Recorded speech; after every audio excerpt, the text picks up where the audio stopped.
අපි දැන් බයිබල් පදයක් කියවමු. මෙන්න මේ බයිබල් එක මට දුන්නේ හොඳ ප්‍රොෆට් කෙනෙක්. ඒ ප්‍රොෆට් මම ග්‍රේඩ් 8 වගේ ඉන්නකොට මම දන්නේ නෑ මේ සම්බන්ධව මුලින්ම. මට මේ පොත දීලා කිව්වා ඔයා ටිකක් කියවන්න කියලා. ඒ කියන්නේ ඒ දක්වා මේ දක්වා මම මේ පොත කියුවේ නෑ. හරි. ඉතින් දැන් මම මේ පොත මොකක්ද කියලා හඳුනගෙන තියෙනවා. ඉතින් මේක මට කියවන්න දුන්නේ මේ බයිබල් එක. ඉතින් මම ගොඩක් ගරු කරනවා. ඉතින් මේ බයිබල් එකේ ඒ කියන්නේ ගොඩක් දේවල් තියෙනවා ඉගෙන ගන්න. ගොඩක් දේවල් මම ඉගෙනගෙන තියෙනවා. අපි හැම ආගමකින්ම දෙයක් ඉගෙන ගන්න ඕනේ ජීවිතේට. ඒ දේවල් අපේ ජීවිතේට පාඩමක් කරගන්න ඕනේ.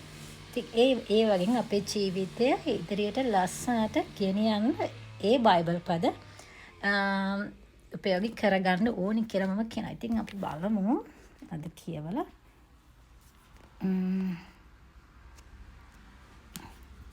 මේ බයිබල් එකේ තියෙනවා මම ආසම දැනම බලමු. දැන් අපිට දැන් මේ පොත පෙරලපු ගමන් ආව පාදයක් තමයි මම ඔයාලට පෙන්නන්නේ. අන්න බලන්න. මිනිසාගේ දුෂ්ටකම. ඉතින් සමිඳුරන් වහන්සේ සේවයේ දාවිද්ගේ ගීතය. දුදනාගේ හදපත්ලෙහි පවට පෙළඹී ඇත. ඔහු තුල දේව ගර්භය නැත.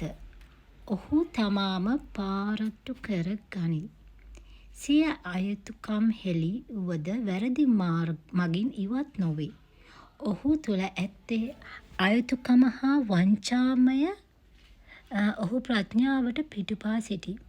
ඔහු යහනේ සිටින විට පවා මැරවරකම් යෝජනා කරයි. අයහපත මගින් මගකම හැසිරේ. නපුරු කිසිවකට පිළිකුල් නොකරයි. දෙවිඳුන්ගේ යහපත්කම. සමිඳුනි ඔබ නොනස්නා පෙම්කඳ අහස දක්වා නගී. ඔබේ විශ්වාසකම වලාකුළු ඉක්මවා යයි. ඔබේ දැහැමිකම උස් කඳුවැටි හා සමානය. ඔබේ විනිශ්චයෝ මහ සයුරමින් ගැඹුරුය. සමිඳුනි ඔබ මිනිසාද මුර්ගයාද රක්නාසේක. ඔබ නොනස්නා පෙම්කඳ කොතරම් අනගින් නරසුර දෙගොල්ලම ඔබේ පියාපත්සවනෙහි රැකවරණය ලබති. ඔහු ඔබේ මැදුරෙන් සව්සිරි සැපතින් මොනවට සතුටු වෙති. ගලා යන ඔබේ ප්‍රීති ගංගාවෙන් ඔබ ඔවුන්ට බොන්න දෙනසේක. ජීවන උල්පත ඔබ වෙත ඇත. ඔබේ එළියෙන් අපේ එළිය දකිමු. ඔබම දන්නා අයට ඔබේ තිර පෙම් කඳද අවංක සිත් ඇති අයට ඔබේ දැහැමිකම නවත්වා පෙන්වනු මැනව. උඩගු අය මට පහර නොදෙත්වා.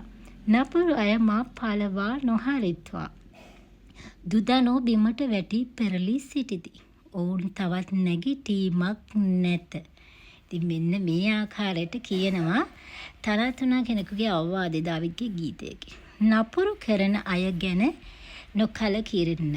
අදමිටුකම් කරන අයට ඊර්ෂ්‍යා නොකරන්න. ඔහු තනපත මෙන් වියලී යති.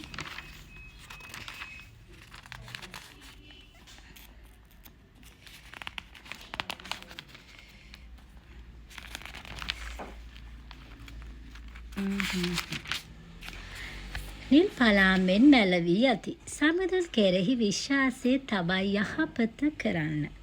දේශෙහි සුවසේ වසන්න. සමිඳුන් කෙරෙහි ප්‍රීතිමත් වන්න. එතුමන් ඔබේ මනදල ඊට කරනු ඇත. ඔබේ ඉරණම හිමිතුමන්ට බාර දෙන්න. එතුමන් කෙරෙහි විශ්වාසය තබන්න. හිමිතුමන් හැමදේම ඉටු කර දෙනු ඇත.